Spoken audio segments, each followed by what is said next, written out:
Okay, I wanted to offer a little bit of help on how to use these documents for this document-based question. I had at least one question about how to go about this, and I just want to kind of give you a little bit of help. Just to remind you, too, that you have a sourcing document. I gave you some of that information that might tell you some things you should look for. I'd like to just try to help you transfer what the documents are into this breakdown sheet I have here on the left so that you could write a good document-based essay. We'll continue to work on this. This is a very important skill. It's a good critical thinking tool. And if we get this done, it's like 25% of your AP score. So let's get this. We'll see what we can do here. First off, we always say never skip reading the question because the question tells you how to look at this. Evaluate the extent to which rulers of the early modern era differed in their methods of establishing authority. So when you look at this question, we know we're looking at state building, which state building is looking at political systems here. When you think about state building, and we'll talk more about this, I think we need to a little work on this. Think about the idea of tasks. State building is the idea of territory. That is, where is the state going to exist? How much territory will be under its authority? Territory could be as small as a city-state or a county. It could be as large as an empire. The second part is authority of tasks. So that is who's in charge, what is the basis for being in charge, and how much authority does the power or the state have over the people who live within the territory? That's authority. The third part is sovereignty. States are sovereign in that they represent people. So, like, for example, your family has a degree of sovereignty. So when somebody offers, like, your little brother a cookie, they have to ask your parents, who are the authority over the system, and they say, well, is he allowed to have a cookie? That's the issue of authority, of sovereignty. Generally, too, we talk about sovereignty within your own property, meaning that, I mean, if I see you outside of school and you're smoking a cigarette, I can't say much about that, although I would tell you not to. But if you come into my living room and pull out a cigarette, I have absolute sovereignty in my house about who smokes and who doesn't smoke. So thinking about the idea of sovereignty, think of states as actors that represent the people and territory within it. Those are the three issues: territory, authority, and sovereignty when you consider state building. So when we're looking at this, we're looking at that process of state building from the period of early modern era. So, we're looking at early modern history. That's from the time of Columbus, around 1500, to about the Industrial Revolution, which we'll be moving into soon, around 1750. So that gives you an idea. And when you think of state building at that time, you want to think about the rise of gunpowder empires. We talked about the Ottomans or the Moguls or the Safavids or the Qing Empire. That the idea of gunpowder allows states to grow stronger, but it requires more money. And that's why we see in Europe, too, we read about the big fish kind of crowding out the smaller fish. That you had to be a bigger player to be able to afford the tools of state building when gunpowder and large armies that had to be drilled and maintained was the way to maintain authority and to defend territory. And smaller actors really couldn't do that very much. So, to equip a small army of knights, more people, bigger actors and smaller actors are more or less equal when the battle involves a few hundred people. But with large armies and technical artillery, then you need bigger actors. Okay, that's some of the background you want to think about. So we know we're taking a look at, if you go into this idea, this side here, we know we're looking primarily at political systems, and we're looking at comparisons. Evaluate the extent which rulers differed. So you see the word differed there, we're thinking of differences. So as we are reading each document, we want to establish how does this deal with territory, authority, and sovereignty, and try to outline the idea, considering the fact is how are they differences? How are they different? So in document one, again, you could stop and read the document quickly if you would like to review it. But it talks about how the Sultan rules by looking at the best rather than the best placed, meaning that he's not looking for his favorites. He's based on what we might call a meritocracy, the idea that a person's job, whether they're a general or tax collector, is going to be based on how effective they are at that job or how educated they are, how experienced they are, rather than who they know or who's in power. So when you take a look at that first column on here where it says quick analysis, how does the document address state building? That's all we need to look at is how does it address state building? And you look at this first document, the way it deals with primarily is the idea of how authority is maintained. It doesn't deal so much with territory or sovereignty. It deals primarily with authority. And the idea is that authority is carried out by the people who have the most effective tools, the most effective intellectual capacities, and the best effect for doing it. Basically, nothing was attached to birth, meaning that it wasn't who you were, it was what you know. And then the interesting aspect here about point of view is what you want to consider of here is you only need to look at point of view of 2 or 3 of these, but for our purposes, let's try to do all of them. And this is an issue here that this letter is written by an outsider. It's not by an Ottoman who's bragging about how good they are.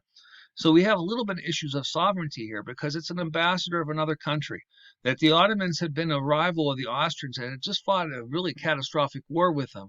And the Austrians are very interested in understanding the capacity of their potential adversary. So you want to look at this document. You want to look at the quick analysis would be the idea that authority comes from a practice of hiring the best. And that, of course, is from the point of view of an outsider, of a rival. And we know that as states were growing, they became rivals, and the borders and boundaries became very contentious because there was less empty space in the world where states were sucking up non-state area. So we're not doing this column yet because by the time we get to these 2 columns and we start to see a pattern, we want to be able to find, in this case, perhaps maybe 2 different ideas that we could use as a difference because we're looking at the extent to which rulers that early modern era differed in the way they established authority. So again, we're focusing on the idea of authority in state building here rather than territory or sovereignty. So there you have the first document. In the second document, this is another issue of a little bit of admiration. We have a member of Spain, but this is a guy who's somewhat of an outsider because as you read this document, he is a Jew who had converted to Christianity. So those people were kind of on the outside of being on the inside of Spain because if they didn't convert, he would have been kicked out of his country. And often those conversos were often seen with a lot of suspicion among the Spanish who were born Catholic. Well, his idea here, he talked about how the rulers of the Inca were very interested in establishing rule by incorporating people and seeing what they need and how they could help them. And where the Spanish were adopting a lot of the Inca ideas and when they were creating the New World Empire, conquering the Incas and those that the Incas had conquered, I guess the idea here we might see is the fact that this man, this converso, is talking to the Spanish government. He's talking to the monarchy as to how could they establish rule over these other people that the Inca had conquered. So the idea was that he ordered supplies brought from other regions so that these newly won to his service could not find his rule in acquiescence irksome. So maybe this is an idea of a suggestion too, by establishing rule, by looking at the people who you seek to establish your authority over and seeing what they need so that you don't have to fight to maintain authority, but so people could acquiesce without pain. Now, in the third document, we're looking at the Mogul Empire. And if you remember, the Mogul Empire was a Muslim government over a Hindu majority. So the idea of Akbar, one of the great aspects of Akbar's rule, was the idea that you placate or you make the Hindu people in your society not enemies.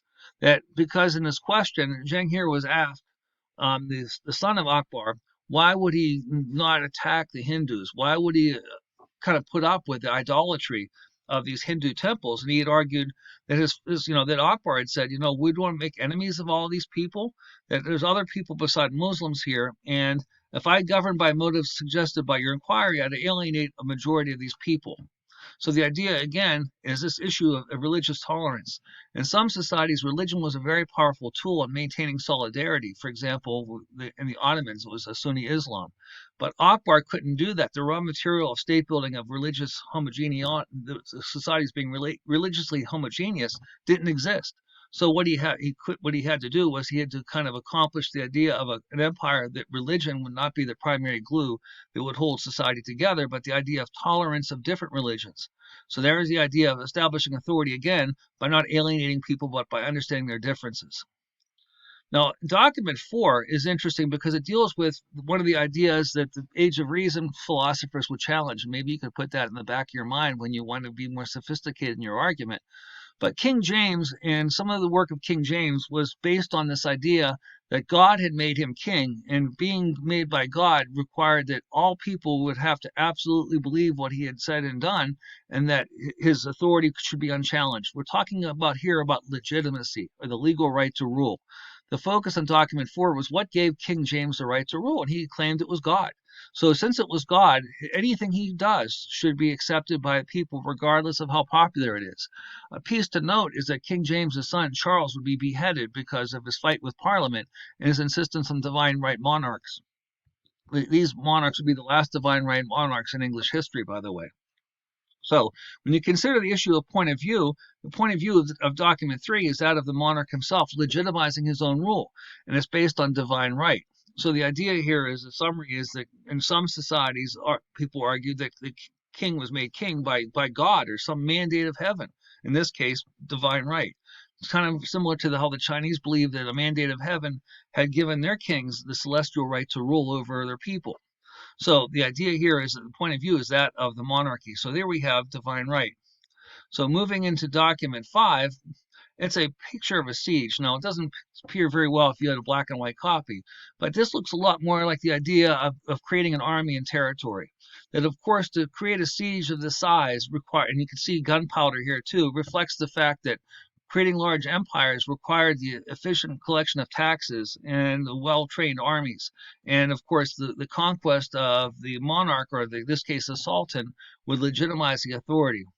This was done, again, this was a picture done. Let's see if they give you some background as to we should look at it done here. This was a 17th century painting. This was, again, done by a European perspective, a Flemish Christian artist. He's depicting the Ottoman siege of Vienna.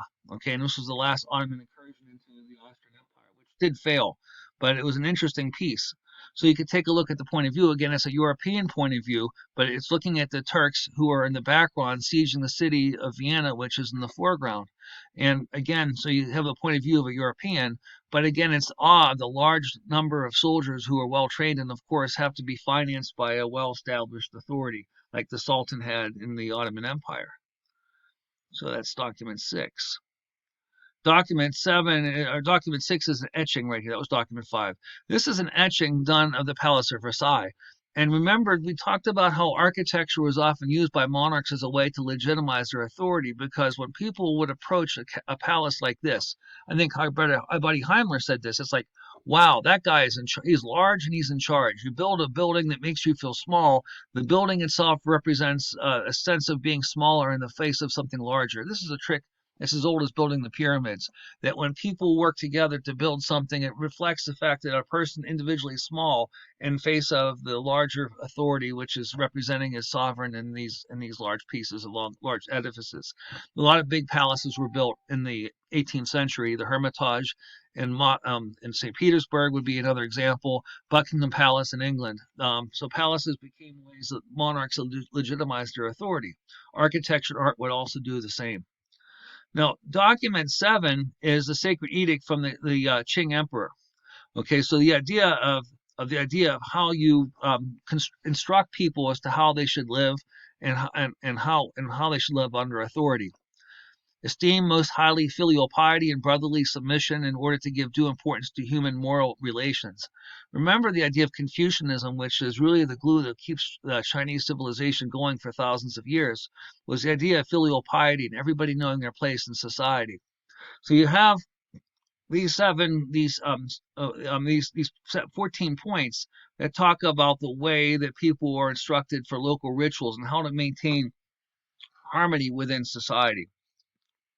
Now, these are again coming from the Qing Emperor, just like where the legitimizing of the monarchy from King James' point of view came from the monarch himself. These are moral instructions that came from the Emperor Kangxi that was supposed to keep people in their rights together, to keep the society together. So the idea deals really strong with the idea of ordination and subordination, that everyone had to know their place.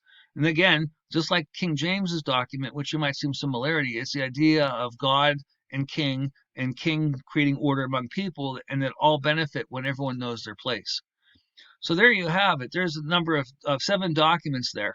Now, once you've looked at those 7 documents, you need to go back and see, can you find 2 different patterns of maintaining authority?